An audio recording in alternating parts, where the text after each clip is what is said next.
Hey everybody, welcome back to my channel. If you are new here, welcome. My name is Kitty. On my channel, I like to tell scary stories, personal stories of my life. I do vlogs, makeup related videos, shopping hauls, live streams. So if one of those things is something that you enjoy watching, make sure to subscribe to my channel right now so that you never miss out on any kind of videos I put out. For the newbies, the way this works is my viewers will send me in some stories through my email and I read them with you for the first time. Make sure to stay tuned until the very end so you can hear all the stories along with us. This first story comes from the San Carlos Apache tribe where I am from. Hi Kitty, I'm from San Carlos Apache tribe as well. I think you should start a podcast so I can listen to this as I work. I'm with you. I don't know, a podcast? Would you guys subscribe to my podcast if I was to tell stories? Let me know down below. I come here with you today with a scary story I got from people and also experienced myself. Sorry for the mad grammar and the misspells. Thank you and enjoy. This story happens when I was about 12 or 13. I'm about to turn 21. It was around the time when Bailas had their fair and rodeo. Before this happened to me, this happened to 3 of my friends a few months before when they were walking back from a mutual friend's house. I didn't believe them when they told me what happened. I took it with a grain of salt. It was after dark when the fair started around 7 or 8. I was waiting for one of my friends to show up. He messaged me to come meet him halfway and to start walking. Do you remember those days? Oh, I remember, I know I always talk about my baby daddy, but a lot of my memories of high school have happened with him. Like, he was really like my BFF at that time. And I remember when we would like sneak out or whatever, like we would always meet halfway and just go find like a kickback spot and I don't know. Memories, same. To be young again. Okay. The road I was walking on is nearest to the river. They say you hear or see stuff by there. I heard what people posted on their social medias. I wasn't scared because I used to stay up outside at night during the summers playing basketball. I was fearless. I walked about half a football field away from the vendors and fair parking lot. We started to walk back.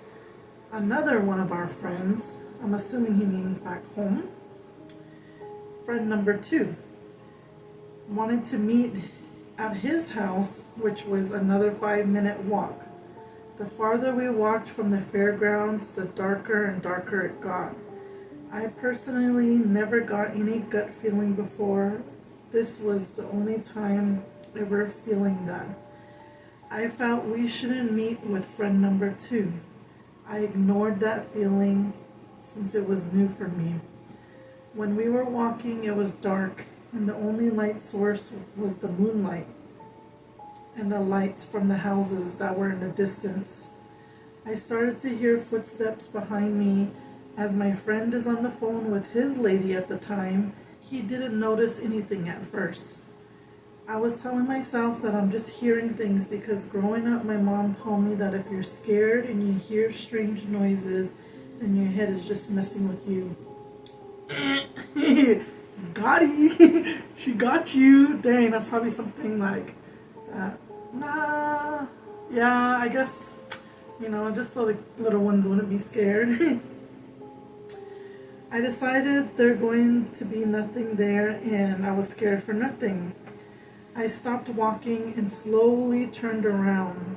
I saw this black figure that was as tall as a full-grown bear with red eyes, staring right back at me as well.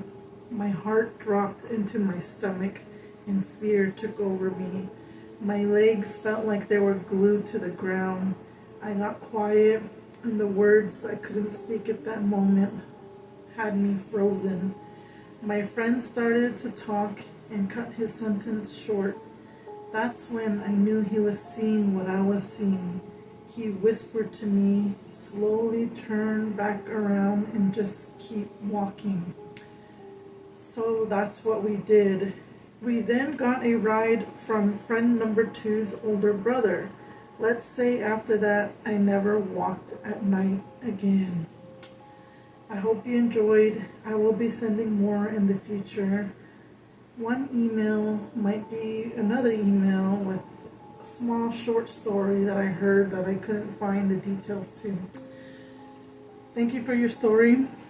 But we like the long, detailed stories, if you don't mind. Yeah, somebody just sent in a story from there, from B-Town, the same road down there by the river.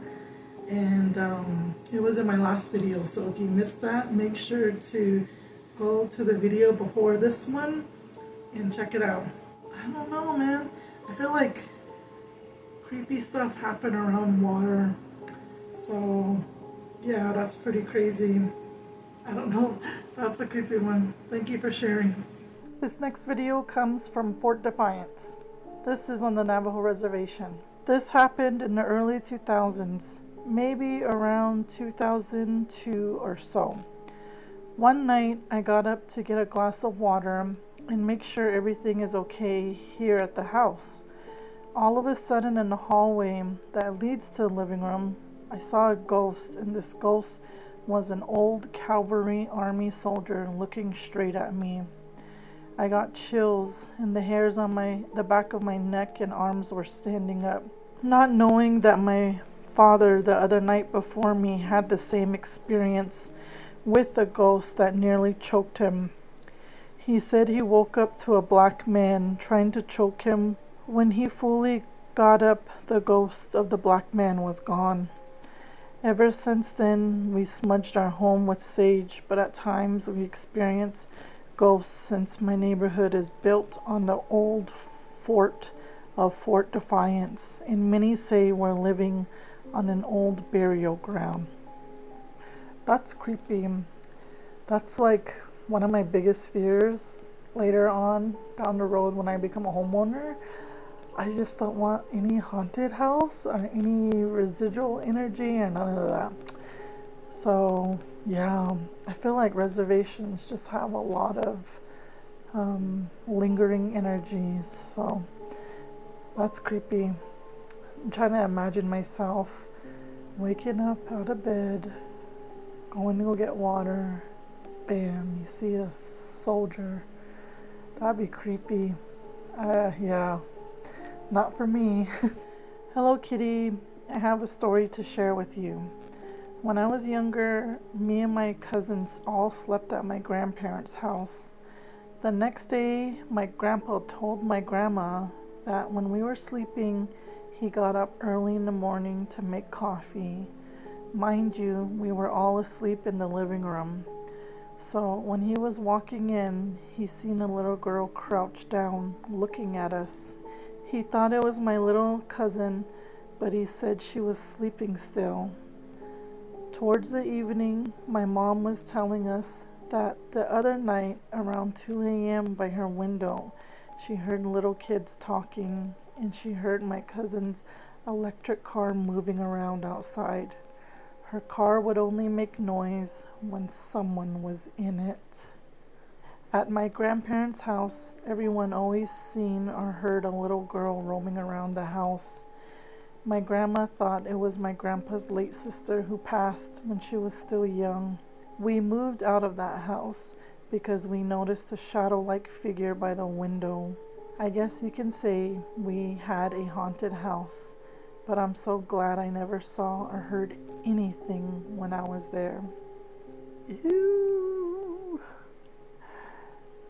It's 3:32 in the morning. Woo. Nope, we are protected. We are protected. Well, instead of spooking myself out some more, I'm gonna go ahead and end this video right here. You guys, thank you so much for making it till the very end. We are running out of stories.